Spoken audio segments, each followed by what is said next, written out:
Welcome to this overview of qualitative research methods. I'm a professor with the School of Social Work at Michigan State University, where I teach research methods and proposal writing.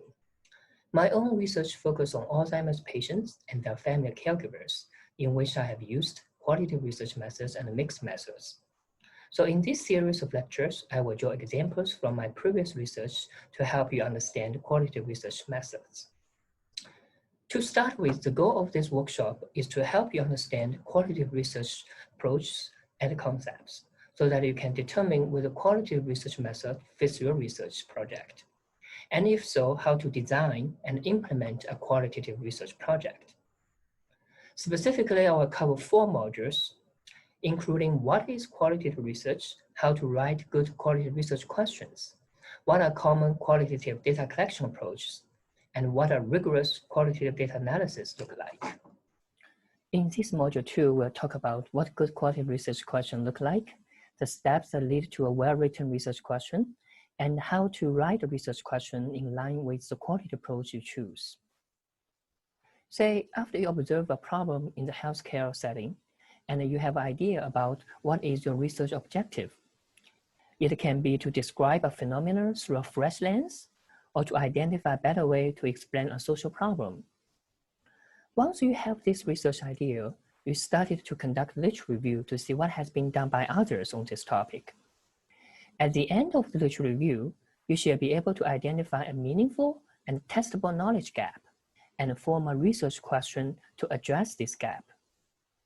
And your research question determines the methodology you choose. It can be quantitative, qualitative, or even mixed methods.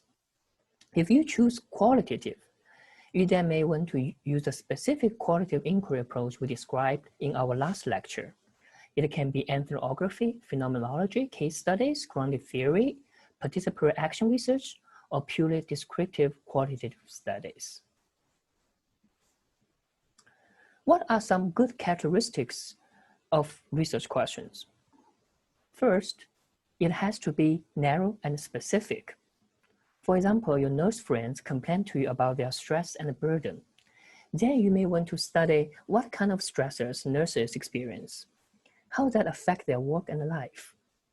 But you cannot study all the nurses in the world, or even in your hospital, if your hospital is a comprehensive Tier 3 hospital in China. A feasible way is to narrow it down to nurses in a specific department, like the emergency room or intensive care unit, rather than focusing on nurse in all the units of the hospital. A second example is, if you want to study the lack of medication compliance of patients, you can focus on a specific group like diabetic patients, because literature and practical experience tell you this group of patients are less likely to adhere to medication compliance. The second criteria is the research question should be empirical. In other ways, it can be answered based on evidence observed. A poor example you can see on this slide is, what hospital in town has the best nursing care? It's like, what's the best restaurant in town, right? It's an opinion question. Each person can have a different one. But we can change the way we raise the question. Instead, we can ask, what features of hospital are valued most by patients? What characteristics of restaurants are embraced most by customers? Third, a good quality of research questions should be able to pass the so what test. Is this study meaningful? If you conduct this study, how can your findings of study benefit patients, physicians, other healthcare providers, even administrators, founders, or the whole healthcare system? For example, as a nurse, you may be curious to see what's the favorite color of lipsticks that the nurses use. But how is this meaningful? Why should others care about the color of lipsticks nurses use? Think about it more deeply. Maybe what you really want to know is what factors affect the morale of nurses, including their autonomy to make-ups in the working setting. Lastly, your research question must be feasible. Given the resources, including time and manpower, even collaboration, and the support you have, what is the best or feasible way to conduct the research. To summarize the process, first, you need to determine your purpose of the study, and the second, consider your personal strengths. Are you a really good qualitative researcher, given your previous research experience? Are you mostly have the capacity to do quantitative research? And also consider the audience of your study. What kind of evidence is most powerful to your audience? Are they more likely to accept evidence based on data? What I mean, like the counted numbers. Lastly, pick a qualitative research design and format your research question using the terms consistent with this qualitative research design you choose.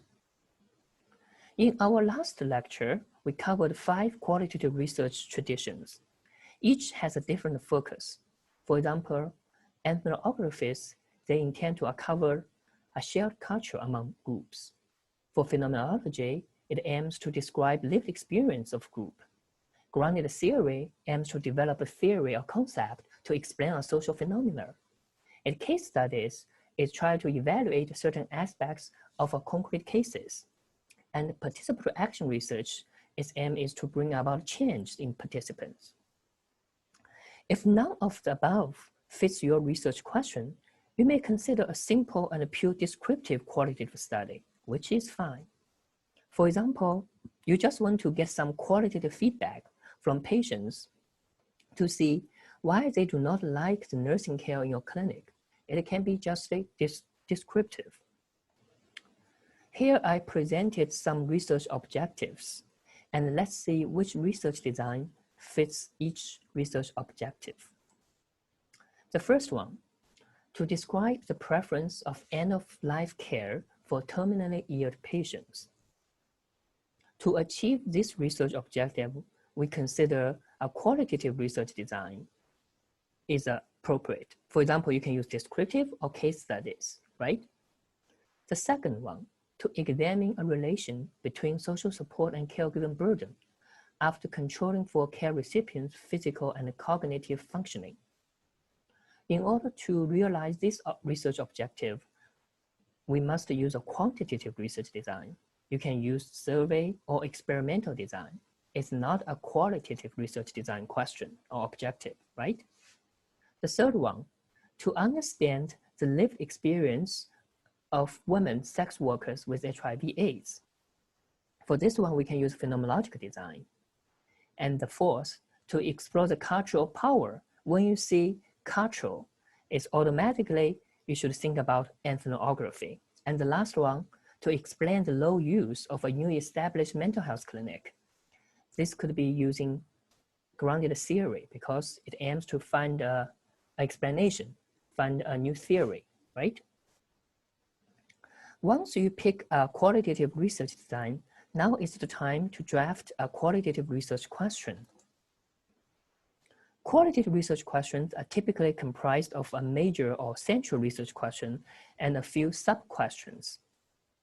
You should start with writing the central question, which is much broader, describing the major social phenomena or social problem you want to study.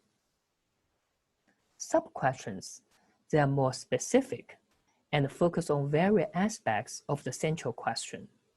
You can have 1 to 2 central questions, but no more than 5 to 7 sub-questions.